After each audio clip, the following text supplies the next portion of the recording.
नमस्कार दोस्तों, आपका स्वागत है यूरेका पे।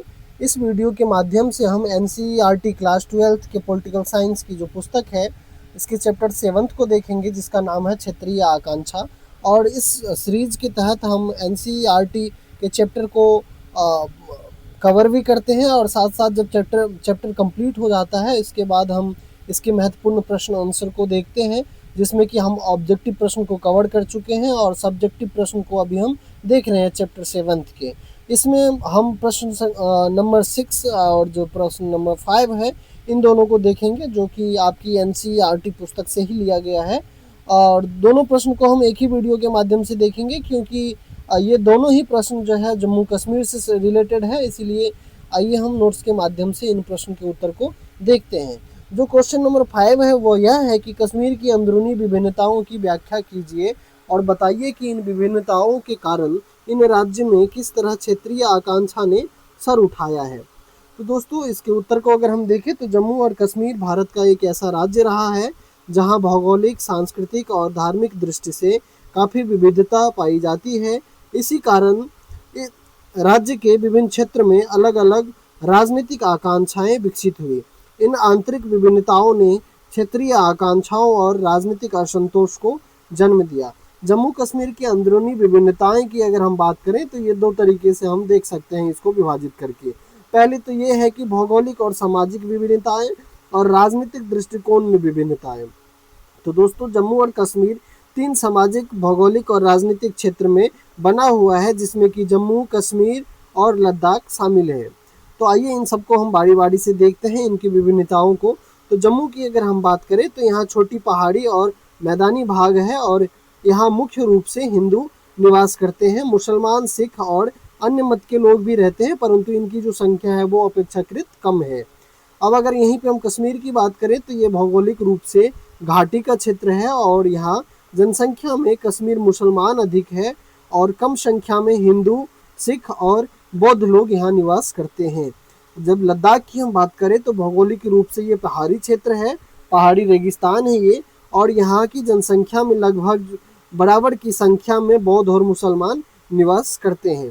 इन विविधताओं के कारण अलग अलग सांस्कृतिक पहचान विकसित हुई यहाँ पे, और यही यहाँ पे क्षेत्रीय आकांक्षा के उभार के भी प्रमुख कारण के रूप में रहे। अब अगर हम राजनीतिक दृष्टिकोण में अंतर की अगर हम बात करें तो यहाँ पे 3 प्रकार के राजनीतिक दृष्टिकोण हमें देखने को मिलता है। कश्मीर घाटी में कुछ समूह अधिक स्वायत्ता या स्वतंत्रता की मांग करते हैं। दोस्तों, जैसे हम सब जानते हैं कि आर्टिकल 370 के तहत जो है जम्मू कश्मीर को विशेष स्वायत्ता प्रदान किया गया था, जिसे कि 2019 में जम्मू कश्मीर अधिनियम के तहत जो है इसकी समाप्ति कर दी गई, और वर्तमान समय में जम्मू कश्मीर और लद्दाख को अलग अलग केंद्र शासित प्रदेश के रूप में बनाया गया है।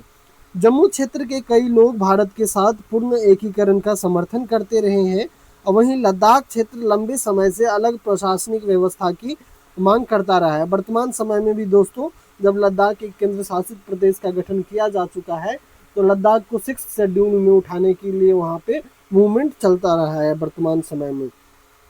विभिन्नताओं से उत्पन्न अगर हम क्षेत्रीय आकांक्षा की बात करें तो जम्मू कश्मीर को धारा 370 के तहत स्वायत्ता प्रदान किया गया था, परंतु यहाँ के कुछ समूह ने और अधिक स्वायत्ता की मांग उठाई।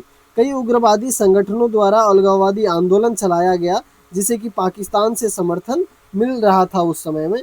जम्मू और लद्दाख में अलग राज्य या केंद्र शासित प्रदेश का मांग उठाया जाता रहा है, और वर्तमान समय का सिचुएशन मैंने बता दिया कि लद्दाख को 6th शेड्यूल में शामिल करने की डिमांड की जा रही है वहाँ से। और 2019 में जम्मू कश्मीर पुनर्गठन अधिनियम के तहत जम्मू कश्मीर और लद्दाख को अलग अलग केंद्र शासित प्रदेश बनाया जा चुका है।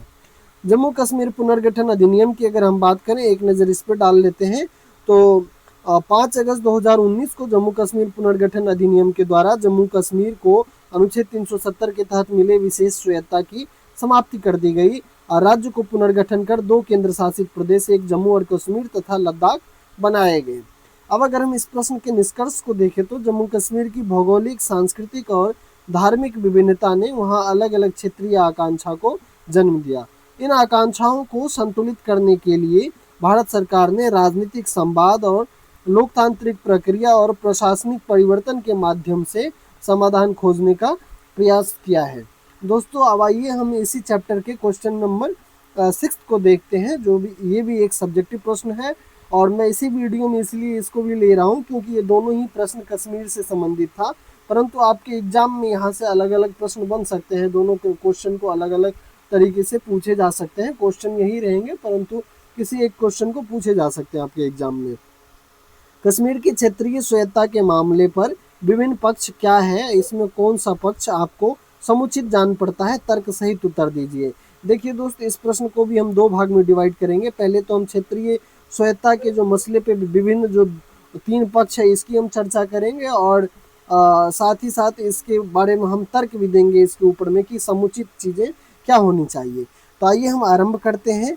जम्मू और कश्मीर में लंबे समय से क्षेत्रीय स्वायत्तता का मुद्दा भारतीय राजनीति का महत्वपूर्ण विषय रहा है। राज्य की भौगोलिक, सांस्कृतिक और राजनीतिक विविधता के कारण विभिन्न समूह के अलग अलग विचार सामने आए हैं। कश्मीर की स्वायत्तता के प्रश्न पर अगर हम विभिन्न पक्ष की बात करें तो यहाँ पे तीन प्रकार की पक्ष है। एक अधिक स्वायत्तता के पक्ष में बात किया जाता है, दूसरा पूर्ण एकीकरण के पक्ष में रहते हैं और तीसरी चीज़ें हैं स्वतंत्रता या अलग राष्ट्र के पक्ष की बात की जाती है। दोस्तों जैसे कि आप सबको पता होगा कि जम्मू कश्मीर का विलय भारत में 1947 में हुआ था, जब कबायली हमले किए गए थे पाकिस्तान के द्वारा जम्मू कश्मीर के ऊपर में, और उसके बाद ही जम्मू कश्मीर को भारत सरकार के द्वारा धारा 370 के तहत स्वायत्तता प्रदान किया गया था और जिसे 2019 में जम्मू कश्मीर राज्य पुनर्गठन अधिनियम के तहत समाप्त कर दिया गया और जम्मू कश्मीर एक अलग केंद्र शासित प्रदेश का गठन किया गया और लद्दाख एक अलग केंद्र शासित प्रदेश का गठन किया गया। परंतु यह प्रश्न जो है उसके अनुसार ही हमें आंसर देना है, जो प्रश्न का डिमांड है। तो आइए इसी के अनुसार हम इसके उत्तर को भी देखते हैं। जम्मू कश्मीर की स्वायत्तता के प्रश्न के विभिन्न पक्ष की अगर हम बात करें तो पहले पक्ष की हम बात करते हैं यहाँ पे, जो कि अधिक स्वायत्तता के पक्ष से संबंधित दृष्टिकोण है। कुछ राजनीतिक दल और संगठन का मत है कि कश्मीर को पहले की तरह अधिक स्वायत्तता मिलनी चाहिए। उनका तर्क है कि इससे क्षेत्रीय पहचान और विशेषता की रक्षा होगी। दोस्तों जम्मू कश्मीर की क्षेत्रीय पहचान एवं वहाँ की संस्कृति से संबंधित एक वर्ड आपके बुक में यूज किया गया है जिसे कि कश्मीरियत के नाम से जाना जाता है। तो जो पहला जो तर्क है वो कहता है कि जम्मू कश्मीर को पहले की तरह अधिक स्वायत्तता मिलनी चाहिए।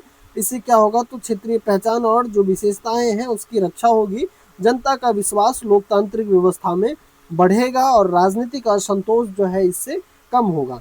दोस्तों ये प्रश्न का जो उत्तर है ये 2019 के अधिनियम से पूर्व का ही प्रश्न है और इसका आंसर भी उसी के अनुसार दिया गया है, क्योंकि 2019 के जम्मू कश्मीर पुनर्गठन अधिनियम के बाद से परिस्थिति काफ़ी हद तक बदल चुकी है। वहाँ पे अब शांति का माहौल है और जो पूर्व की समस्याएं थी वो काफ़ी हद तक सॉल्व हो चुकी है।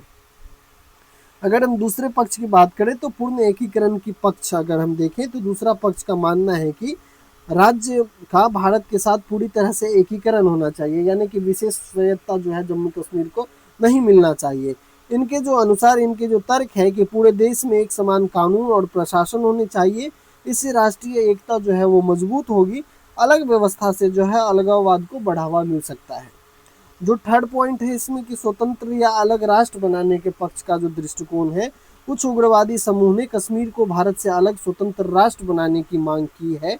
हालांकि यह मांग भारत सरकार और अधिकांश राजनीतिक दलों के द्वारा स्वीकार नहीं किया जाता है। जो वहाँ के उग्रवादी थे जो इस प्रकार की मांग करते थे उनको बाहरी देशों से समर्थन मिलता था, खास करके पाकिस्तान से समर्थन मिलता था और उनके द्वारा जम्मू कश्मीर में काफ़ी जो है हिंसक गतिविधि को भी सपोर्ट किया गया और वहाँ पे हिंसा फैलाया जाता था, आतंकवादी गतिविधि की जाती थी। वर्तमान समय में इन चीज़ों को काफ़ी हद तक जो है सॉल्व कर लिया गया है भारत सरकार के द्वारा।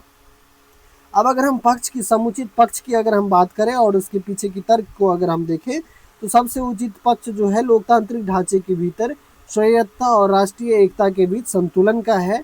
और इसके पीछे की अगर हम तर्क को देखें तो जो पहला तर्क है कि भारत एक लोकतांत्रिक देश है और इसीलिए क्षेत्रीय आकांक्षाओं को सम्मान देना आवश्यक है।